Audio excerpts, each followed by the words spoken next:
Welcome. In this video I will show you what to do if your device, your DELL Latitude 7410 is stuck frozen. So first of all, we're gonna need to detect whether the device is frozen fully or partially. So let's pretend that the app you see in front of you is causing our device to freeze. What we can do in such case?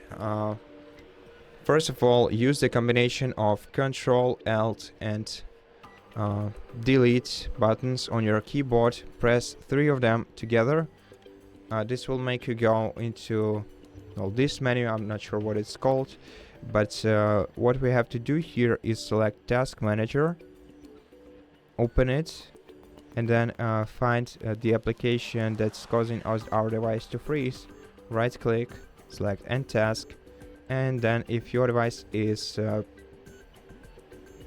running normally right now, then that's it for you. In case you weren't able to do that and your device is completely frozen all the time, then you can force restart it by holding down the power button for about 10 to 15 seconds until your device shuts down by itself. And after it's fully shut down, wait for another like 5 to 10 seconds before powering it back on by short pressing the power button once again.